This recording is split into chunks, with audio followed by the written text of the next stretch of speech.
Good day to everyone. It is Sunday. Lovely day, sunny. We have all heard the expression, we are what we think. That thoughts have power. That thoughts have energy, and our thoughts have vibration. Did you know that we are 99% being and the rest is formed in a physical way?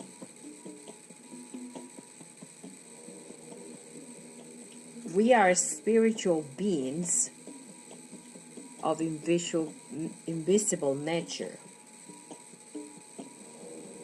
What is a being, many may ask, a spiritual being?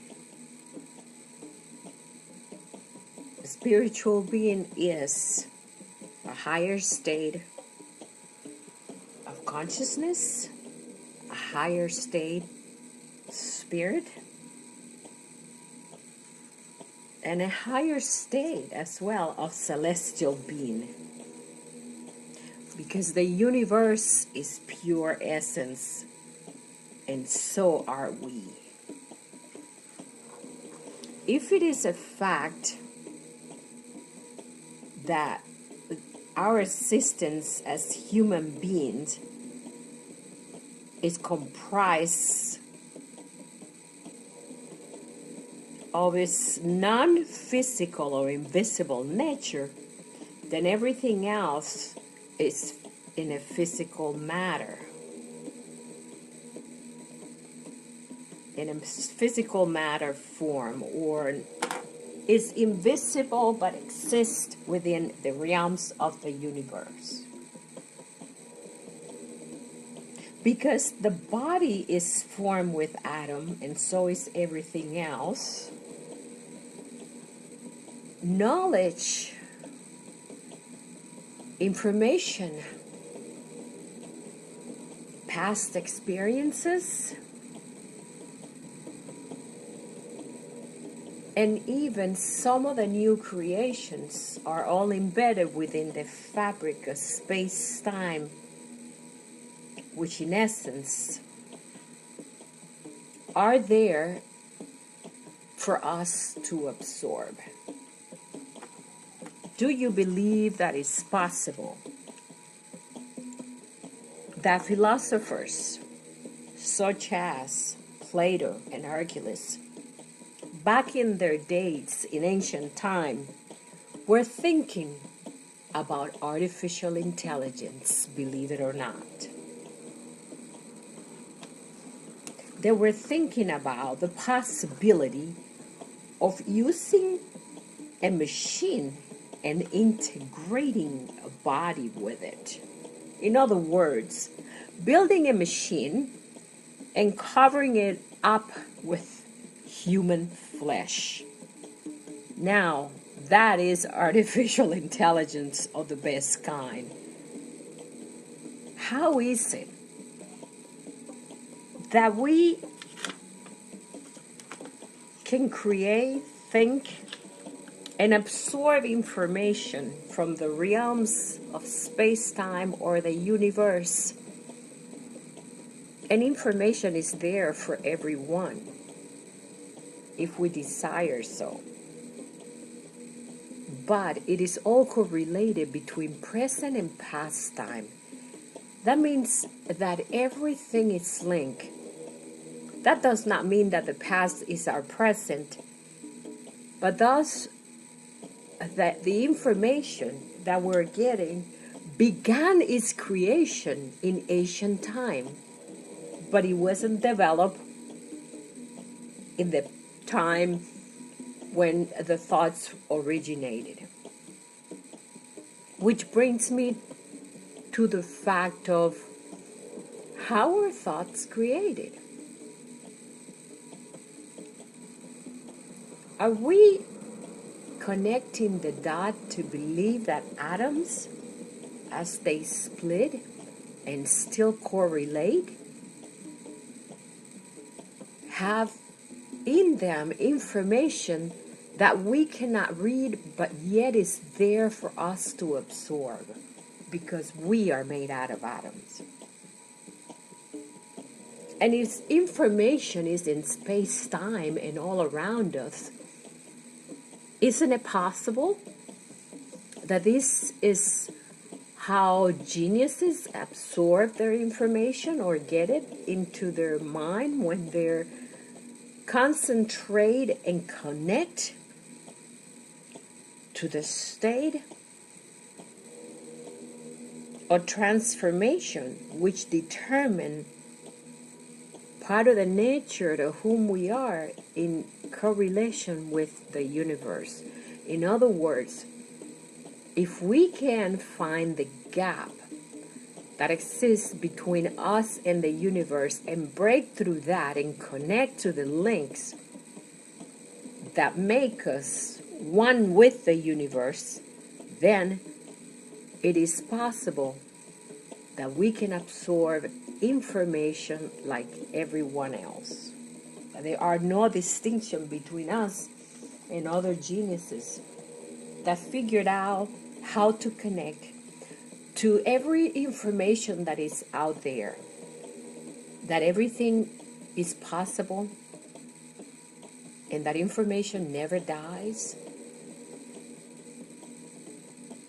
That if we want to find the solution to a problem, calculation, a form of communication, or even energy, that information is available. It's out there. But we have to tap into it. We have to find a way to figure out how to connect to that link of source of information that exists in the universe. It is not surprised that sometimes we exist in the present moment to teach each other different things about how to be better, how to relate, how to communicate, and how to use our senses at a higher level than we normally do.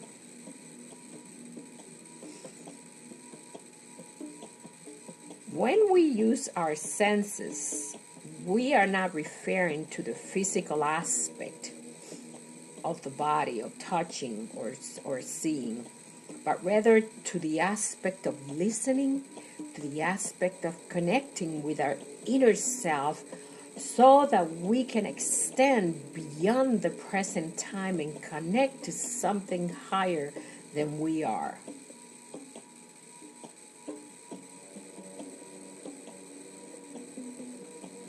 If we understand that the universe is embedded with every information that ever existed, whether it was 500,000 years ago or 300 million years ago, information never dies. It is out there, and if we want to find and connect, we can do so.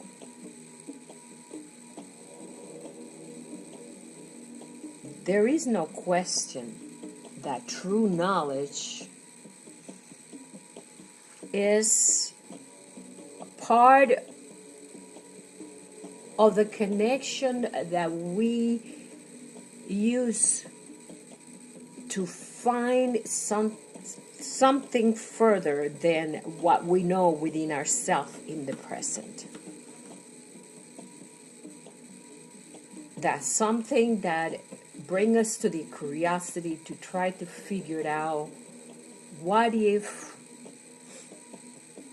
we can extend energy globally if we find a form of energy that does not require electricity or any other materials that we use today to pollute the air?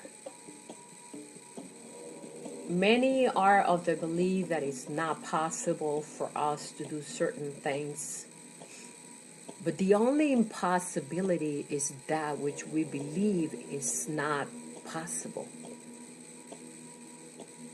Because when we look up in the skies and we try to make connections and discover to all the things that we do not know and we're not familiar with, there is such a vast dimension of space and time that we do not know, and so many hidden sources of information that need to be discovered. Yet we're here depriving ourselves of the possibility of connecting to that which we don't know.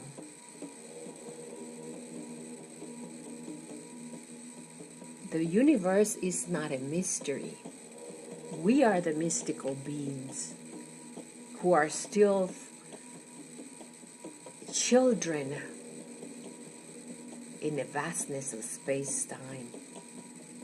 Children trying to discover themselves, children trying to understand their surrounding, and children trying to figure out how things work. Everything is an infant state. Why infant state? Because there is so much to know. There is so much to understand. But we are discovering one step at a time. What a glorious and magnificent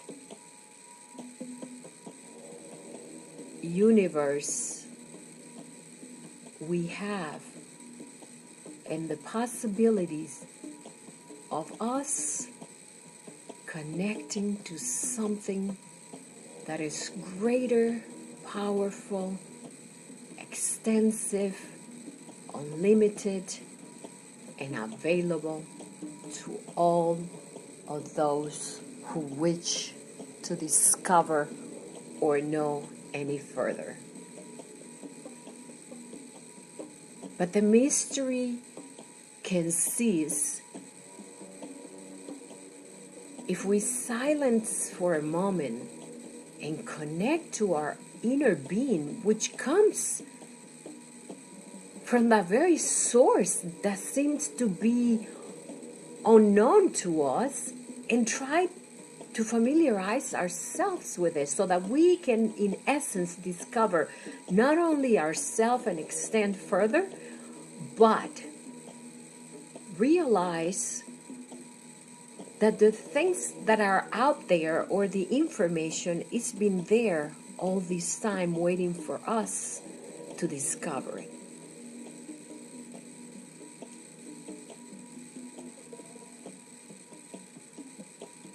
We admire the beauty of this space that we don't know, as if it is different than us. Why not look at it from the aspect of how our body functions, how we have different organs, the heart, the liver, the kidney, the bladder, the vision, and all the senses, and understand that everything that moves with us has a connection to that which exists in the universe. I think the past or experience of all the planets circulating in motion in the same direction is like a lovely dance of space, showing not only its beauty and power, but its ability to relate to us when we do a dance in a circle, celebrating, enjoying, and appreciating everything that is. Can you imagine how all the planets are in different directions sometimes, yet then in this circular motion they're all together, showing a sense of unity. And although we experience different emotion because or their reflection onto us in our body composition, such as our atoms, they still reflect an expression of harmony, an expression of how perfect things can be. Because that is what the universe is. Of course, once in a while we have a black hole, a galaxy, or a star bursting. But just like us, there is no difference. Look at it as us bursting with a temper. It's almost as when a galaxy or something explodes. There is something within the total organism of the universe that decides to not want to take it and allow it to go by firing up and bursting into fire or collapsing with something else. I know this may sound unusual to you, but this is the way I see it. That is my vision. That is how I concentrate and look at the universe as this big, magnificent source of information, energy, like an organism, something that is there, waiting and hoping to be discovered. And we're sitting here doubting the possibility of things that can be. Why do we doubt ourselves? Why? Human nature, innocence, like children's who know very little about what's above, what's possible. I suppose all of it together. I thank you for listening. This is Francis Mahan. I hope you enjoy the picture of my lotus. Thank you, and have a wonderful Sunday. Goodbye.